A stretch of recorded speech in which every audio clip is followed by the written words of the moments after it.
Hey guys, it's me again. Friday. I'm coming on today. I might do another video later. It's just that I kind of have been mulling this through for the last days, and I feel like this is something of an energetic expression that I want to share with you guys.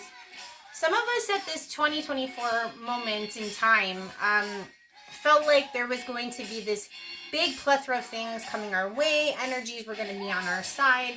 And for some of us, I would say that yes, there are some that whose manifestations have come to full fruition. They're totally aware of what's going on, and they're just getting through this quite successfully and easier. Now, there is another grouping of us that are feeling in this stuck position or neutral position, or just like stagnant position, if you want to put it that way, or at least we perceive it to be stagnant. What I will say, as somebody who's been through these many times in my life, above and beyond many times, is that sometimes what we don't realize, we might get mad at these times and say to ourselves like, oh, I've been putting in all this work. Why am I not seeing what I think I should be seeing at this time? Why do I feel like I'm on this merry-go-round all the time where it's like I've got all the things I want, but I'm not truly happy, or I'm just not really satisfied, and we don't realize what's really taking place.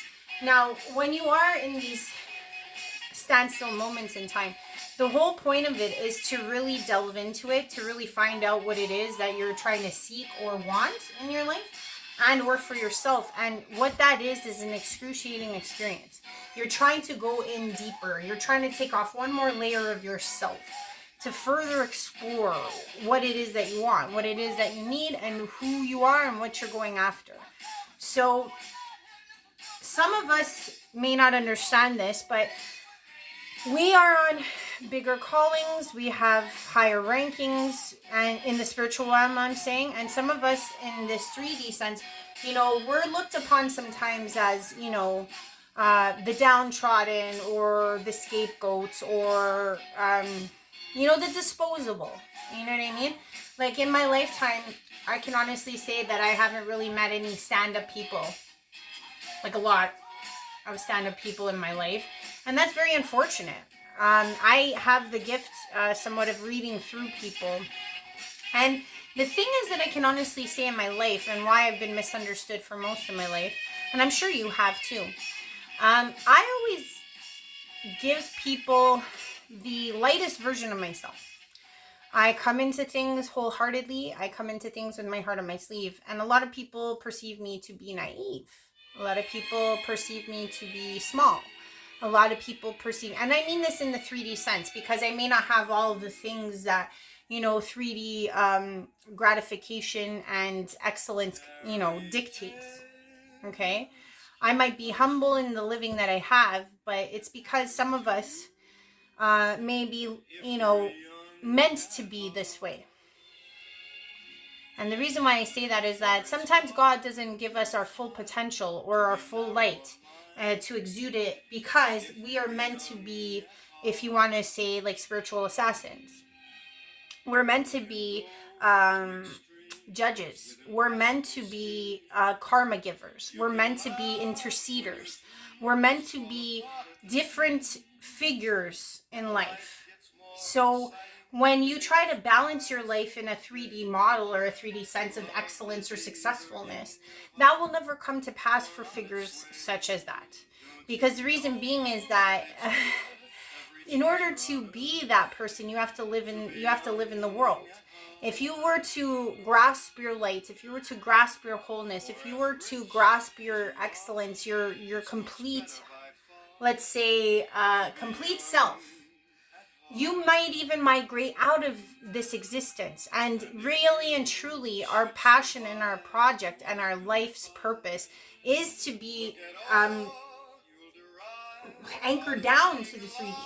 So what may happen is that if you do feel like you're stuck, or if you do feel like you're not going in the direction you want to go into, or if, let's say, for example, you're after these 3D things like fame and fortune and showing off, etc., or want to, get your word out to like millions and billions, and yet you're not seeing that traction or whatever the case may be, it is simply because that may not be your position.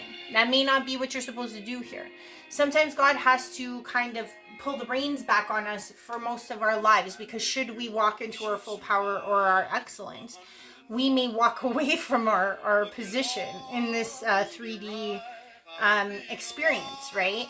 So please know that I don't want to say like, oh, it's divine timing, oh, it's this, oh, it's that. Mostly what I want to say is that you have to be okay with the excellence that you are at this present moment. The aspirations are not what it is. Because like I've really wanted to impart on people, it's not about what you are, it's about who you are. Okay? If you have all those 3D things, you may not be as whole as you think. You may not be truly what you are as you think, because you'll still be bogged down by the ego.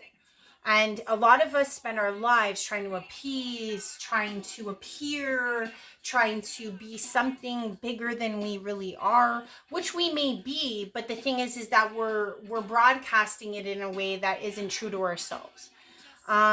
You want to appear to the crowd like you are above it. You want to appear to the crowd like you've got all the answers. You want to appear simply because you're looking for that validation from the crowd. And that's okay. You know what I mean? Like if that's what you need in your life at this moment, go for it. But if you are someone who is constantly reflecting about what the soul represents in this world, you may find that you will be stuck or on that merry-go-round for a very long time, because your soul is going to keep you in the same place until you learn what you need to learn. So let's say, for example, if you feel like you're stuck and you see the world around you keep showing you the same thing. And what I mean by that is like sometimes when you feel like, oh, okay, I've achieved A, B, C, and D, but I don't have E, let's just say, right? You'll notice that the world is showing you, hey, you got to give up A, B, C, and D to get E. Okay? Now, I know that might be threatening. I know that might be scary, but really and truly, E is what your heart and what your soul really truly craves and wants to build. Okay? So the thing is that you might be asking yourself, like, why would God put me on this path? Why would God put me in this place, get me to this location, and then say, hey, you know what? You got to turn around. You got to dismantle. You got to take it apart again. Now, as someone who has had to dismantle and, let's say, take apart and destroy an identity, an existence many, many, many times, there is true rhyme and reason to that effect. The reason being is because you went down that path. You decided to be as successful as you wanted down that path. You decided to go get A, B, C, and D. And when you got to the end of that road, you realize you're like, oh, without E, what's the point of it? Without E, what do I truly feel inside?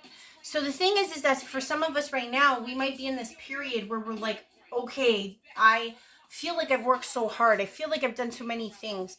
And then there seems to be like this feeling of injustice that you may feel because of the whole thing. But realistically, it was never, like, again, I never put blame on God, because God is not the one. You actually are the one who's, you're co-creating with God, but also your blueprint and what you want to experience as a soul is the first and forefront thing. So you, in essence, were the one who created that road to go down, go acquire A, B, C, and D, and then realize that E is what you truly wanted.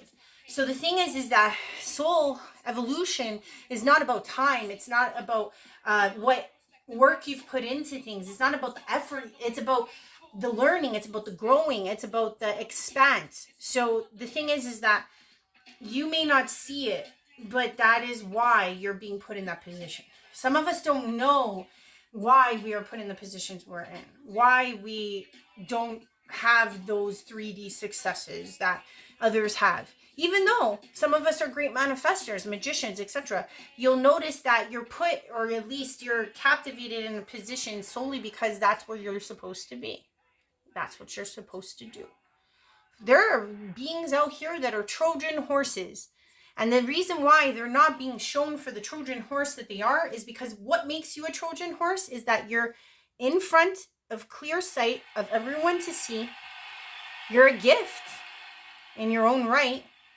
But the thing about a Trojan horse is that it has to be released at the right time. in order to be successful. So please, I implore you, if you are someone, one of the chosen starseeds, light workers, empaths out there that are bringing forth a new wave of change and evolution on this planet, do not get scared, because some of you may be Trojan horses. Some of you will be deployed. And you have to understand too, it's also a protection tactic. Because the thing is that if you are released too early, or if you are released at an imperfect time, now that time, it is temporal here, so it is important here. You will get bombarded because you'll get attacked.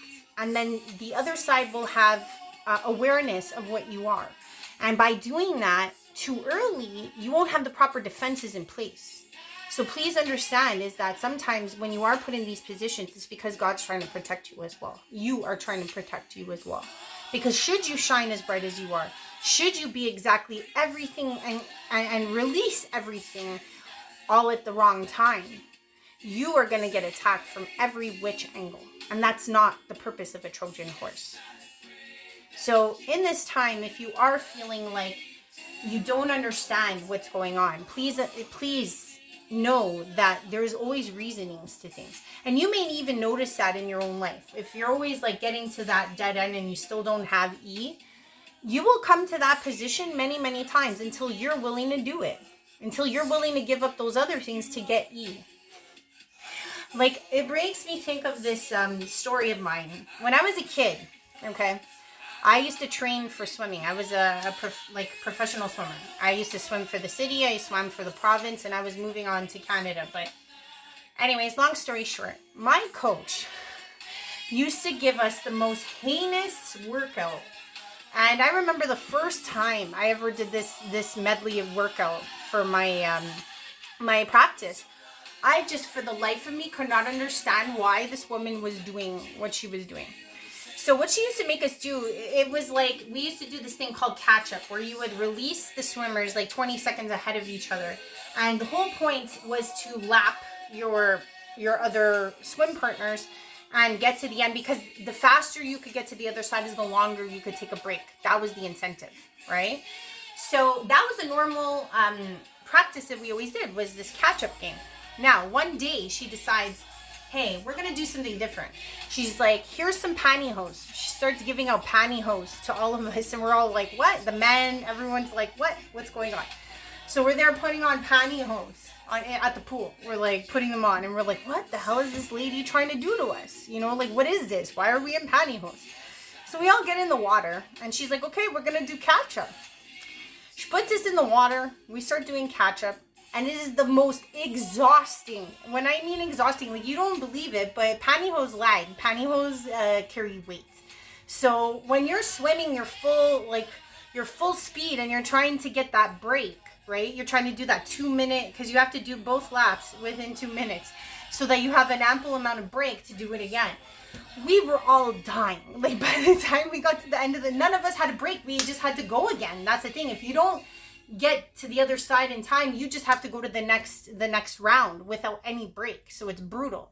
And all of us were in that predicament. So we're all just swimming and swimming and swimming our hearts out. These pantyhose are just getting heavier and heavier, and we're all like never getting a break. We're dying. By the time this whole part of our practice was over, we were all red, purple in the face.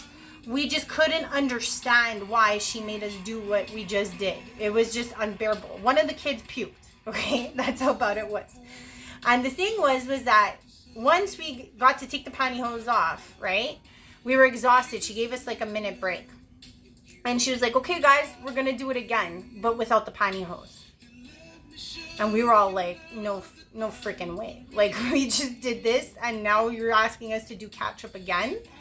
No, but of course, we are professionals, so we just took what she said.